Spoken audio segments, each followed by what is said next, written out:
కూటమికి సంబంధించినటువంటి వెన్నుపోటు పార్టీకి సంబంధించినటువంటి శాసనసభ్యులందరూ కూడా ఒక రాజ్యాంగేతర వ్యక్తుల్లాగా వ్యవహరిస్తూ పోలీస్ వ్యవస్థని చట్టాన్ని తమ చేతిలోకి తీసుకొని నిర్దాక్షిణ్యంగా దాడులు చేస్తూ అమాయకులపైన విరుచుకుపడుతున్నారు. ఎవ్వరికి కూడా చట్టం పైన గౌరవం లేకుండా చేస్తున్నారు. వాళ్ళ చేతిలోకి తీసుకొని వీళ్ళు ఏం చెప్తే శాసించే విధంగా పోలీసు అధికారులకు ఆదేశిస్తున్నారు. గతంలో పోలీసులు ఎవరైనా కూడా గౌరవించేటువంటి వాళ్ళు ఇప్పుడు వాళ్ళని ఏకవచనంతో సంబోధిస్తూ ఎస్ఐల దగ్గర నుంచి హోంగార్డుల దగ్గర నుంచి కానిస్టేబుల్ దగ్గర నుంచి సిఐ నుంచి డిఎస్పీలు ఎస్పీల వరకు కూడా వాళ్ళు ఏ రకమైనటువంటి భాష వాడుతూ వాళ్ళని ఏకవచనంతో పిలుస్తూ ఆదేశాలు జారీ చేస్తూ హుకుములు జారీ చేస్తున్నారు. చట్టాన్ని గౌరవించాల్సిన వాళ్ళు, చట్టాన్ని బాధ్యతగా చేయాల్సిన వాళ్ళు చేయనీయకుండా వాళ్ళు కూడా తొత్తులుగా మారిపోయి కొంతమంది పూర్తిగా వ్యవస్థను భ్రష్టు పట్టించారు. ఈ రకంగా రాష్ట్రంలో శాంతి భద్రతల విషయంలో విఫలం కావడానికి కారకులు ఈ రాజకీయ నాయకులు, ఎమ్మెల్యేలు, వాళ్ళ మాటలు వింటున్నటువంటి పోలీసులు. దొంగ కేసులు బనాయించడం, ప్రశ్నించిన వాళ్ళని వేధించడం, ఇది వీళ్ళు చేస్తున్నట్టు పనులు. రాష్ట్రంలో ఈ రకమైన పరిస్థితులు దిగజారిపోయినాక ప్రభుత్వ పెద్దలు ఏం ఆలోచన చేస్తున్నారంటే, మీరేమైనా చేసుకోండి, మాకు నెలల కమిషన్లు వస్తే చాలన్నటువంటి రీతిలో వీళ్ళు వ్యవహరిస్తూ ఆ కమిషన్ల కోసం కక్కుర్తి పడి వ్యవస్థను సర్వనాశనం చేశారు. ఇసుక నుంచి, మట్టి నుంచి, ఆఖరికి ఈ దొంగ కల్తీ మద్యం నుంచి భూముల దగ్గర వరకు అన్ని విషయాలలో జోక్యాలు చేసుకొని అమాయకులను వేధిస్తూ హక్కులున్న వాళ్ళను వాళ్ళ హక్కులను అరింపజేస్తూ రికార్డ్స్ కూడా ట్యాంపరింగ్ చేసి అధికారులతో లాలుచిపడి కొంతమంది రెవెన్యూ అధికారులతో వేధిస్తూ లేకపోతే కేసులు పెడతామని మళ్ళీ పోలీసులు దానికి వాడుకుంటూ ఈ రకమైనటువంటి పాలన కొనసాగిస్తుంటే ఎవరికి చెప్పుకోవాలి? ఒక సామాన్య మానవుడికి కానీ ఒక వ్యక్తికి కానీ ఎవరికి ఏ కష్టం వచ్చినా వాళ్ళకి ఫస్ట్ గుర్తొచ్చేది పోలీస్ అధికారి. ఆ పోలీస్ అధికారే ఇట్లా ఈ ఎమ్మెల్యేలకు వాళ్ళ ఒక ఏజెంట్లుగా మారిపోయి వ్యవహరిస్తుంటే వాళ్ళు చెప్పినట్టే చేయాలన్నటువంటి ఆదేశాలు తీసుకొని వాళ్ళు చెప్పినవి పాటిస్తూ చేస్తుంటే ఇంకా ప్రజలు ఎవరి దగ్గరికి వెళ్ళాలి, ఎవరిని న్యాయం చేయమని అర్చించాలి? ఎంత బాధాకరమైన విషయం అండి ఇది. కళ్ళు తెరవండి. మీ పై అధికారులు కూడా వాళ్ళు కక్కుర్తి పడి లాలుచిపడి ఆదేశాలు ఇచ్చినా వాళ్ళని ప్రశ్నించండి. మన బాధ్యత ఇది కాదు.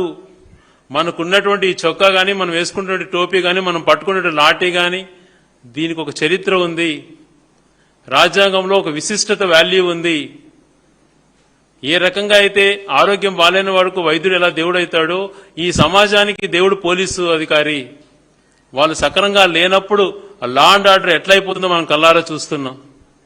నిన్న చూస్తే ఒక శాసనసభ్యుడు అయి ఉండి, శాసనసభ్యుడిగా వ్యవహరిస్తూ సీనియర్ శాసనసభ్యుడు అయి ఉండి తప్పతాగి ఒక ఇంటికి వెళ్లి దాడి చేసిన విధానాన్ని సీసీ కెమెరాలలో వచ్చినాయి, రికార్డింగ్ చాలా వీడియోస్లో కూడా మనం చూస్తున్నాం.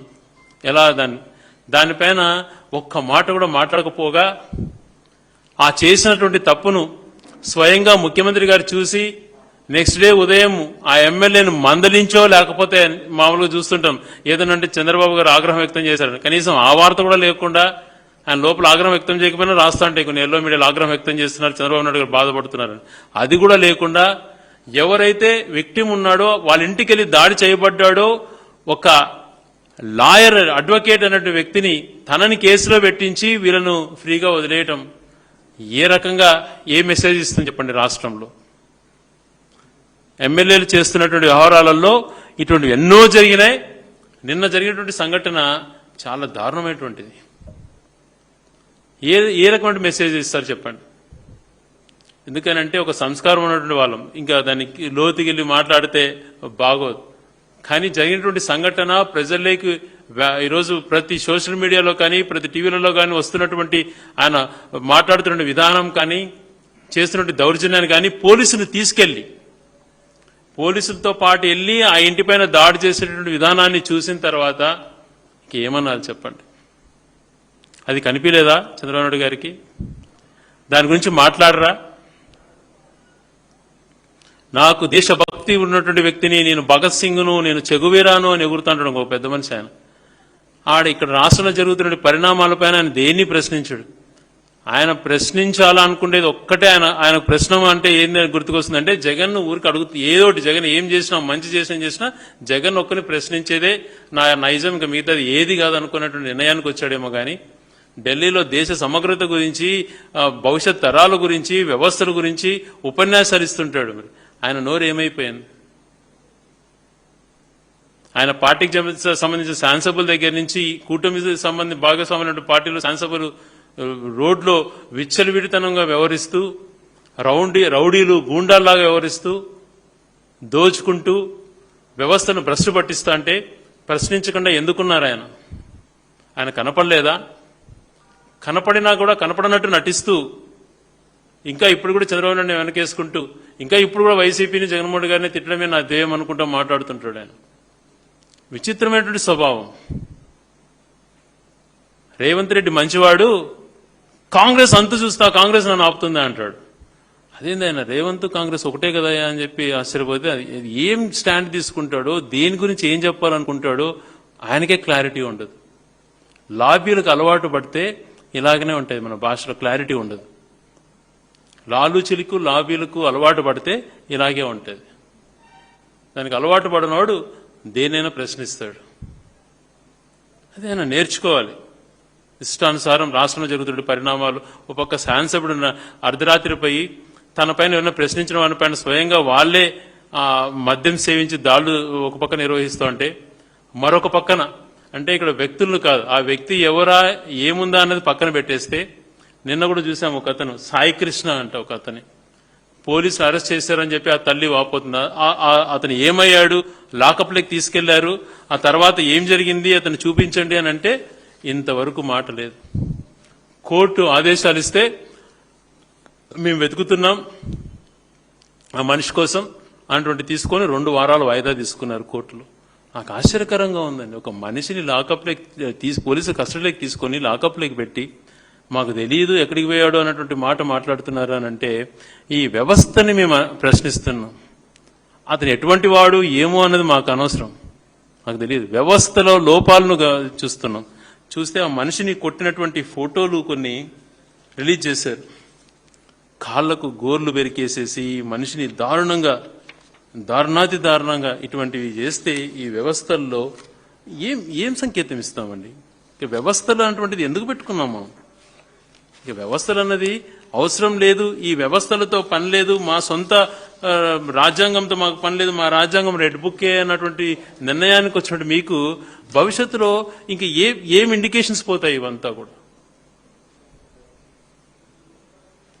ఇప్పుడే చూశాను, హోంమంత్రి గారు మాట్లాడారట, మా ముఖ్యమంత్రి గారు తప్పు చేసిన మందలిస్తారు శాసనసభ్యుల్ని, వేరే వాళ్ళు ఎందుకు చేయరని అంటున్నారు. మందలిస్తే ఇలా రోడ్డుకి ఎక్కి మదం ఎక్కినటువంటి దున్నపోతులాగా వ్యవహరిస్తారండి ఎవరన్నా? ప్రతి వ్యవస్థలో అలా తయారైపోయారు. నిజంగా చంద్రబాబు గారు మందలిచ్చింటే ఈ పరిస్థితి వచ్చిండేదే. ఎక్కడ ఎవరికి భద్రత లేకుండా ఉంది. స్టేషన్కి వెళ్ళి చెప్పుకుందామనే పరిస్థితులు లేకుండా పోయినాయి.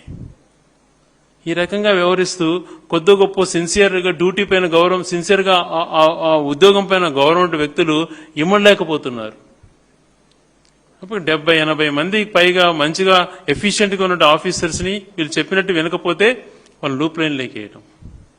పోలీస్ వ్యవస్థలో ఒకటి ఉంది, ఆయన లూప్ లైన్లు వేస్తే ఆయన కనీసం జీతభత్యాలు కూడా ఇవ్వరు. ఆ కుటుంబాన్ని ఎలా పోషించుకోవాలి, ఆ వ్యక్తి కమిట్మెంట్ ఉన్న వ్యక్తి నిజాయితీకి ఇచ్చేటువంటి గౌరవాలు ఇవి ఉంటాయి. మళ్ళా ఈ పద్ధతులు కరెక్ట్ కాదండి. మనము దీన్ని మార్చేదానికి, దీన్ని ఇంకా ఎఫిషియెంట్గా తయారు చేసేదానికి, భవిష్యత్తు మిగతా దేశాలు వ్యవస్థను ఎలా ఇంప్రూవ్ చేయాలని చెప్పి సంవత్సరానికి అనేకమైన రీసెర్చ్ దాన్ని చేస్తుంటే, మనం దీంట్లో ఈ వ్యవస్థల్ని ఇంకా కిందికి దిగజారుస్తూ చేయాల్సిన డ్యూటీ వాళ్ళని చేయనీయకుండా ఈ వ్యవస్థను ఇలా దిగజార్చుకుంటూ పోతే ఏం లాభం ఉంటుందని మళ్ళీ చెప్పేటువంటి నీతుల్లాగా మాట్లాడతారు. ఆచరించాలి కదా. ఆచరించే పద్ధతి తీసుకున్నప్పుడే ఖచ్చితంగా ఒక మార్పు అనేది వస్తుంది. మరి స్వయాన హోంమంత్రి గారు తన ఒక మహిళ అయి ఉండి, as proud to say that ఒక రాజశేఖర రెడ్డి గారు మహిళా హోమ్ మినిస్టర్ అనేది స్టార్ట్ చేయడం, తర్వాత జగన్మోహన్ రెడ్డి గారు దళితులకు హోమ్ మినిస్టర్ ఇవ్వడం, మీరు దళితులకు ఇచ్చడం మేము కూడా సంతోషించాం. కానీ లా అండ్ ఆర్డర్ ఇలా కృషించి నశించిపోతుంటే పార్టీనే నా బాధ్యత, లా అండ్ ఆర్డర్ నాకుండదు, చంద్రబాబు నాయుడు గారు ఆదేశాలే నాకు ముఖ్యమైనటువంటి రీతిలో వ్యవహరిస్తూ పోతూ మీరే ఇట్లా తప్పుడు సంకేతాలు ఇస్తే ఇంక ఏ రకమైనటువంటి నమ్మకం ఏర్పడుతుందండి? ఎంతమంది పిల్లలండి, పసిపిల్లలు, తునికి సంబంధించినటువంటి ఆడపాప మిస్ అయితే ఇంతవరకు ఆమె మరణించినటువంటి పరిస్థితి. ఎందుకు ఇంతమంది పసిపిల్లలు ఇలా అవుతున్నారు? ఇన్ని మానభంగాలు ఎప్పుడు జరగని రీతిలో ఎందుకు జరుగుతున్నాయి? దేంట్లో అన్నా భద్రత ఉందండి ఏ మనిషికైనా కూడా? ఈరోజు రాష్ట్రంలో పరిపాలన చూసుకుంటే ఎలాగుందంటే, అంతకుముందు ఎక్కడ దేశంలో ఎక్కడ ఉండదు నియంత్రణ అన్నటువంటి తిన్నాం ప్రపంచంలో వేరే దేశాలలో. ఆ నియంత్ర దేశాలలో కూడా ఈ రకమైనటువంటి అరాచకం లేదు. ఆ రకమైన అరాచకం ఈ రాష్ట్రంలో కొనసాగిస్తున్నారు. దేంతో పోల్చాలో కూడా అంటే అంతకన్నా ఆ నియంత్ర దేశాలలో కూడా లేదంటే మీరు అర్థం చేసుకోండి. అలాగే మన దేశంలో పాత రోజులలో మళ్ళీ మార్పు చెందిందన్నారు. పాత రోజులలో బీహార్లో ఉండేదండి ఇలాంటి పరిస్థితి. రోడ్లపైన నరకటం, మనుషుల్ని చంపటం, బెదిరించడం, వ్యవస్థలను చేతిలోకి తీసుకోవటం. ఇప్పుడు మళ్ళీ అదే చేస్తున్నారు ఇక్కడ. అంతకన్నా దారుణంగా వ్యవహరిస్తున్నారు. బీహార్లో కూడా పరిస్థితులు మెరుగుపడ్డాయి. ఇక్కడ చూస్తే దిగజారుస్తున్నారు రోజు. చాలా రోజులు కొనసాగదండి. ఇది మంచి పద్ధతి కాదు. మీరు సెట్ చేసినటువంటి ఈ సిస్టమ్ని భవిష్యత్తులో కొంతమంది కొనసాగించిన వ్యవస్థలు ఎంత నాశనం అయిపోతాయో ఆలోచన చేసుకోండి. ఈరోజు మిమ్మల్ని ఒక ప్రతిపక్షం అన్నాక ఒక ప్రజాస్వామ్యంలో హక్కు ఉండేది ఏంది? ప్రశ్నించేది. గ్రామాలలో ప్రశ్నిస్తే సిఐ స్థాయి వ్యక్తి ఫోన్ చేస్తాడు, ఒక పోస్టింగ్ పెట్టి, వ్యక్తిగతంగా కాదు. మీరు ఇంతకుముందు అన్నట్టుగా కొంతమంది మాట్లాడుతుంటారు, మా వైసీపీ ఎవరు బెటర్ అలాగా. మేము కూడా అటువంటి ఎప్పుడు సపోర్ట్ చేయం. ఒక పార్టీకి సంబంధించి మహిళల గురించో ఇంకొకరి గురించో మాట్లాడితే మీకంటే ముందు మేము స్పందించి అటువంటి తీసేయండి అని చెప్పి వార్నింగులు ఇస్తాం. అలా కాకుండా వ్యవస్థలో జరుగుతున్న లోపాలను ప్రజల కోసం ప్రశ్నిస్తే కూడా పోలీసు అధికారులను బెదిరించి వేధించే తత్వం చూస్తే నిజంగా వీళ్ళు దేనికి వాడుకుంటున్నారు పోలీసులు అన్నటువంటిది ఆశ్చర్యం వేస్తుంది. అక్కడ అలాగే తయారైంది.